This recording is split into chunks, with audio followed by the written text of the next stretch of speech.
എ.ഡി.എം. നവീൻ ബാബുവിന്റെ മരണം നടന്ന് 2 മാസം പിന്നിടുമ്പോൾ കേസിന്റെ അന്വേഷണം ഇഴയുന്നു എന്ന ആരോപണം.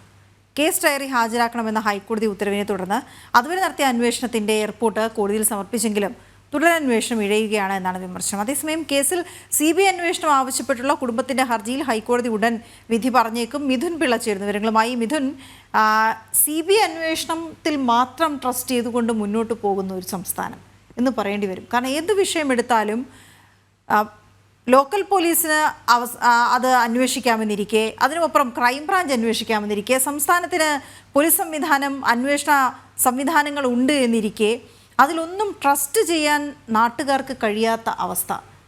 അതിലാണ് എന്തുകൊണ്ട് ഈ CBI അന്വേഷണം എന്നതിലേക്ക് പോകുന്നത്. കുടുംബത്തിനൊപ്പം എന്ന് പറഞ്ഞ സംസ്ഥാന സർക്കാരാണ് കുടുംബത്തിന്റെ CBI അന്വേഷണം എന്നുള്ള ആവശ്യത്തോട് മുഖം തിരിഞ്ഞത് എന്നതും വസ്തുതയാണ്. കുടുംബം തന്നെ കഴിഞ്ഞ ദിവസം ചൂണ്ടിക്കാട്ടിയിരുന്നു ഇൻക്വസ്റ്റ് പോസ്റ്റ്മോർട്ടം. ഒരു പക്ഷേ PCR-ലേക്ക് നമുക്കൊരു കാര്യം കമ്മ്യൂണിക്കേറ്റ് ചെയ്യാനുള്ളത് ദൃശ്യങ്ങൾ മാറിപ്പോകുന്നു എന്നുള്ളതാണ്. എ.ഡി.എം. നവീൻ ബാബുവിന്റെ മരണത്തെക്കുറിച്ചാണ് നമ്മളിപ്പോൾ സംസാരിച്ചുകൊണ്ടിരിക്കുന്നത്.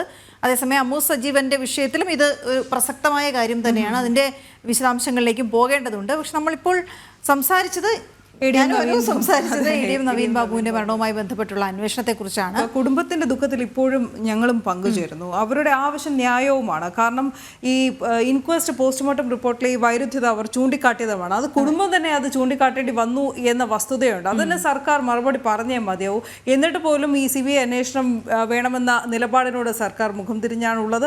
മാത്രമല്ല, ഇതിലെ ഈ വൈരുദ്ധ്യത എന്തുകൊണ്ട് വന്നു എന്ന് കുടുംബത്തെ പറഞ്ഞ് ബോധ്യപ്പെടുത്താൻ പോലും ആർക്കും കഴിഞ്ഞിട്ടില്ല എന്നതും വസ്തുതയാണ്.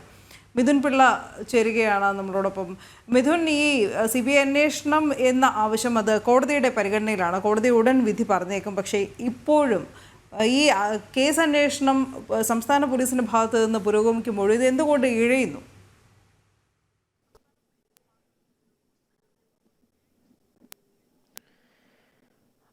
എ.ഡി.എം. നവീൻ ബാബുവിന്റെ മരണവുമായി ബന്ധപ്പെട്ട് കുടുംബം ഉൾപ്പെടെ വലിയ ആരോപണങ്ങളാണ് ഉന്നയിക്കുന്നതെന്ന് നമുക്ക് അറിയാം. കാരണം ഇതൊരു കൊലപാതകമാണ് എന്നൊരു രീതിയിൽ തന്നെയാണ് കുടുംബം ആരോപണം ഉന്നയിച്ചത്. മാത്രമല്ല, ഈ കേസുമായി ബന്ധപ്പെട്ട് ഇതൊരു പ്രത്യേക അന്വേഷണ സംഘം അന്വേഷിച്ചാൽ പോരാ, കേസ് CBI അന്വേഷിക്കണമെന്ന ഒരു ആവശ്യം കുടുംബം ഉന്നയിക്കുകയും ചെയ്തിരുന്നു.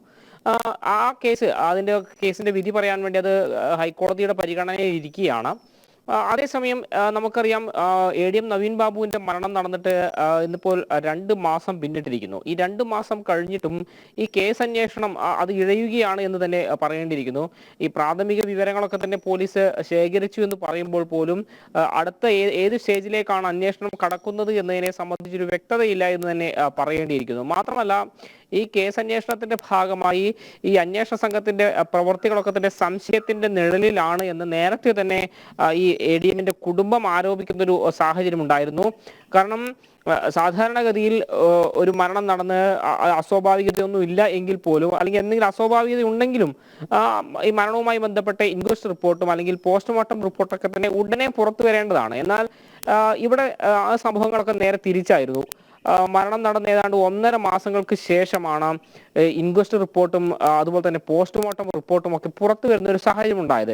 അതായത് എന്തുകൊണ്ടോ ആ റിപ്പോർട്ട് പുറത്തു വരുന്നത് വൈകണമെന്നൊരു പിടിവാശി അന്വേഷണ സംഘത്തിന് ഉണ്ടായിരുന്നു എന്നൊരു വിമർശനം തന്നെയാണ് പൊതുവെ ഉയർന്നു വരുന്നത്.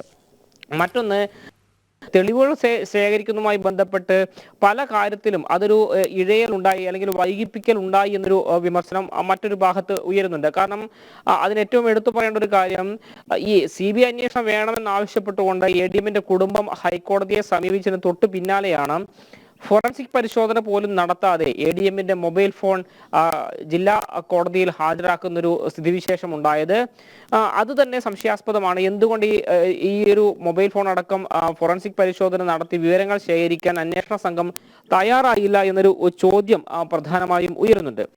ഏതായാലും ഈ കേസുമായി ബന്ധപ്പെട്ട് ഒരുപാട് പുകമറകൾ നിലനിൽക്കുന്നൊരു സാഹചര്യമുണ്ട്. മാത്രമല്ല, ഈ നവംബർ 15-ാം തീയതി ഒക്ടോബർ 15-ാം തീയതിയാണ് എ.ഡി.എമ്മിനെ അദ്ദേഹത്തിന്റെ സ്റ്റാഫ് ക്വാർട്ടേഴ്സിൽ ആത്മഹത്യ ചെയ്ത നിലയിൽ കണ്ടെത്തിയത്.